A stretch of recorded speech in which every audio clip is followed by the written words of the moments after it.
Protest against the new citizenship law in India has intensified as the death toll in police action has climbed to 13.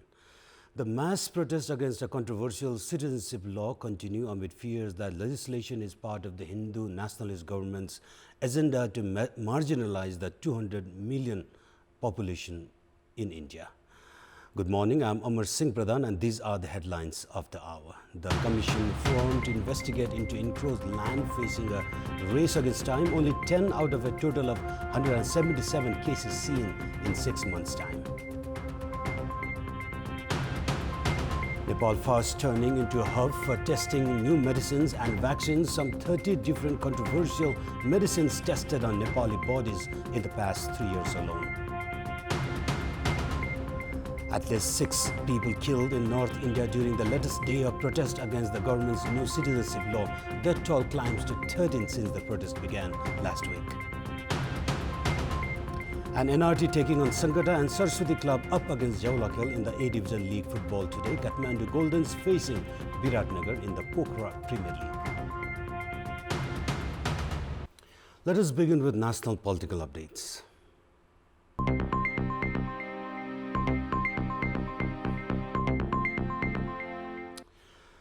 At the standing committee meeting of the ruling Nepal Communist Party, the party leaders not only criticized the performance of the party command and the government, but also submitted a separate report with suggestions for improvement.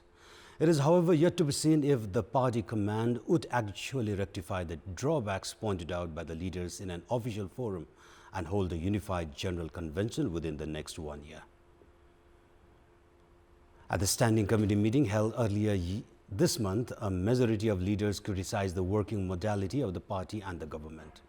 They alleged that despite having 2/3 majority, the communist government has miserably failed to perform a commendable task to make people realize any progress in the state mechanism. They also blamed the leadership of failing to ensure integrity in the party activities. Likewise, the leaders even called for overall improvement, alleging that the party has been influenced by a specific interest group. Some of the disgruntled leaders have also resisted amendment proposal on the political report presented by the chairman duo. The pressure on the chairman duo has recently mounted to hold the party's General Assembly on the date mentioned in the political report after holding both district and provincial assemblies. The disgruntled faction, however, is not convinced that the leadership would live up to its commitment. A report submitted by the special commission formed by the government to investigate on the encroached land had concluded that just over 6,000 ropenis of land in Tarai region and 42 ropenis of land in the hilly region was encroached. However, since the report was prepared after investigations on just 10 of the 177 cases filed, the total area encroached land could be substantially higher. The Commission has also reported there are lesser chances of recovering the encroached land or penalizing the guilty as relevant documents have been destroyed by officials at the Department of Land Revenue itself. There are also cases where court ruling has found to support the land encroachers. In May earlier this year, the government had formed a special commission to investigate on encroached government, public and Guti lands. The commission received 177 complaints and began investigations on 10 of the cases. The commission has concluded over 6,000 ropenis of land in Tarai region and 42 ropenis of land in the hilly region has been illegally transferred in the name of private individuals.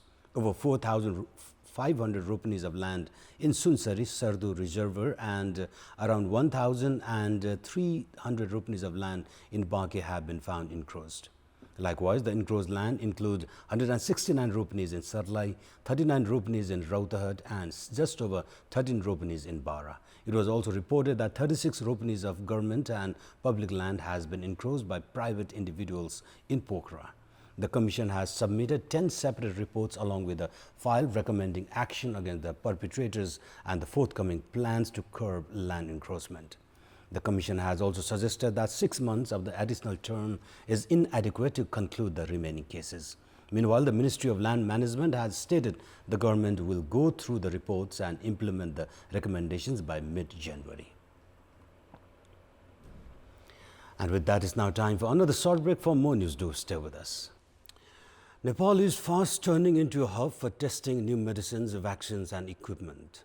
In the past 3 years alone, some 30 different medicines, some controversials, were tested on Nepali bodies. We have a report. In the capital's Patan hospital, the TCV vaccine has been tested on some 20,000 children in the last 3 years. This anti-typhoid vaccine test will continue for another 8 months. The permission for conducting such tests is given by Nepal Health Research Council. The ethical board of the council conducts what it says a thorough research before giving the green signal for the test. According to data provided by the council, 30 different tests including vaccine, medicine and equipment has been conducted since December 2016 in Nepal. Meanwhile, in the writ petition filed against the rotavirus administered at Kanti Children Hospital, citing negative impact upon children, the Supreme Court last year had issued a directive in the name of the hospital to immediately stop the vaccine. It may be recalled that some 15 years ago, a US company, GlaxoSmithKline, had tested vaccine against hepatitis E on Nepali soldiers. The test was initially planned on public, but after Lalitpur residents in the capital protested against the decision, the then Chief of Army Staff Prajwal Samsher Rana had granted permission for the test on the army men. Many of such decisions on testing medicines and vaccines have been controversial, but the government lacks a clear policy on putting a ceiling on these tests. And with that, it's now time for international update.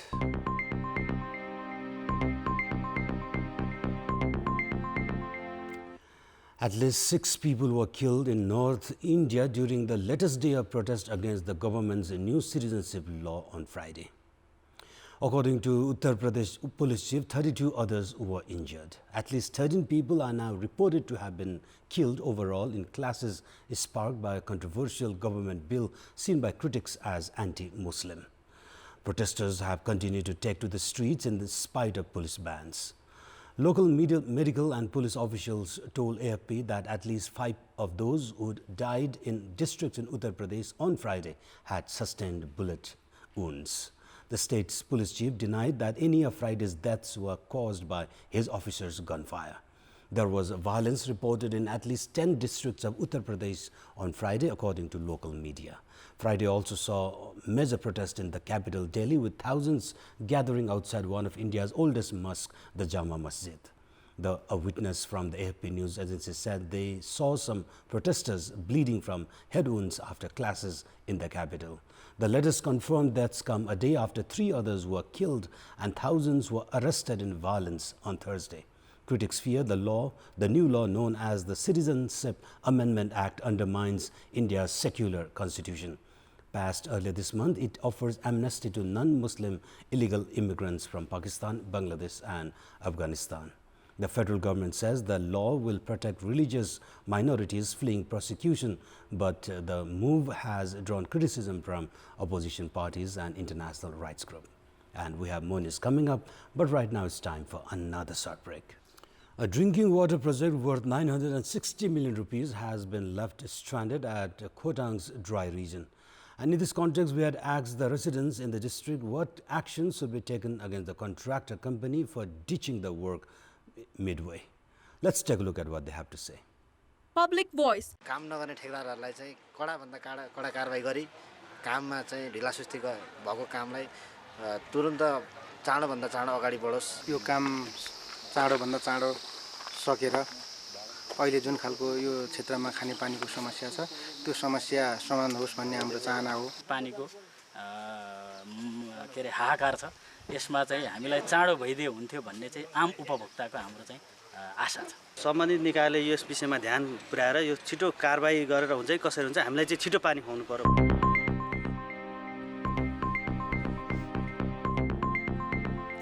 And now time for our segment Public Pulse, where it texts us with their opinion. Public pulse. What's your take on medicines of foreign companies being tested on Nepalese? Your options are A, policy level lapses, B, financial factor, and C, toying with public health. The voting is on. Type NEW, select your option A, B, or C, and send it to 34001 to share your opinion with us.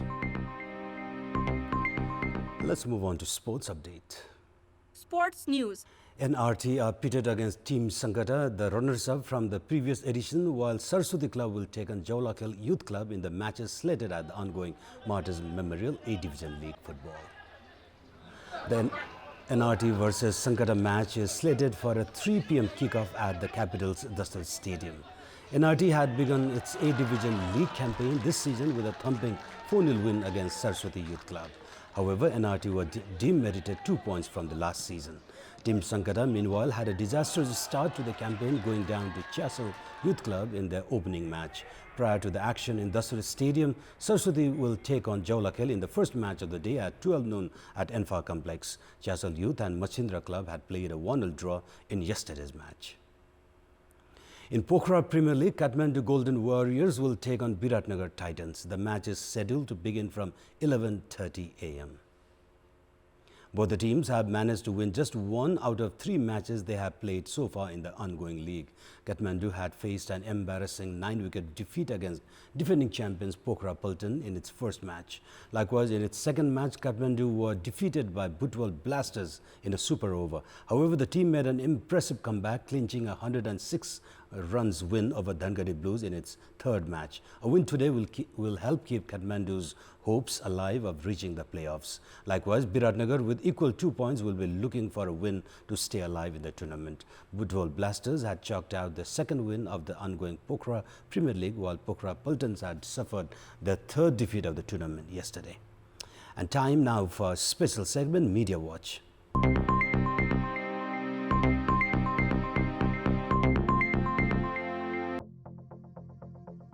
The Patan High Court on Thursday upheld the decision of the Kathmandu District Court to keep former Speaker Krishna Bahadur Mahara in judicial custody. A joint bench of Chief Judge Nahakul Subedi and Judge Teknaran Kumar announced the verdict on Thursday, stating that evidences found at the plaintiff's room were against Mahara's claim of innocence. Mahara was arrested by police after Roshni Shahi, a staff at the Parliament Secretariat, filed a case against him on 4th of October, accusing him of attempting to rape her on the night of 29th of September. The police recovered alcohol bottles and Mahara's glasses and shoelaces from victim Roshni Shahi's rented room in Tinkune. Likewise, Mahara's security guards officially stated that Mahara had spent around 90 minutes at victim Shahi's place at the time of the incident. Mahara faces 7.5 years in prison along with compensations to the victim. He had been arrested on 6th of October from his official residence in Balwatar. Mahara will not be able to further appeal at the Supreme Court against the High Court's decision. Sunday's bus accident in Karichor of Sindhupalchok district claimed the lives of at least 15 people and injured 17 others. According to the police at Barabise, 12 passengers died on the spot of the accident, while 3 succumbed to their injuries while undergoing treatment. The ill-fated bus was en route to Bhaktapur from Kalinchok of Dolka district. A preliminary investigation by the police shows that the accident was caused by brake failure. This is Abhyuday Shrestha for Kantipur News Desk.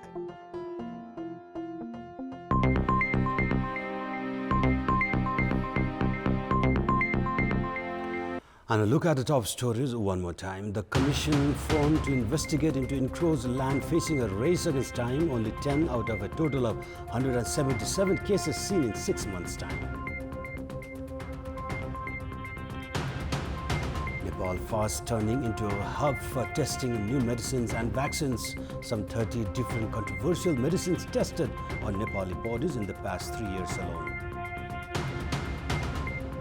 At least 6 people killed in North India during the latest day of protest against the government's new citizenship law. Death toll climbs to 13 since the protest began last week. And NRT taking on Sankata and Saraswati Club up against Jaulakhel in the A-Division League football today. Kathmandu Goldens facing Biratnagar in the Pokhara Premier League. And those were our latest headlines. Our next English bulletin will air at 11 a.m. Stay with us for more news and entertainment on KTVSD. Good day.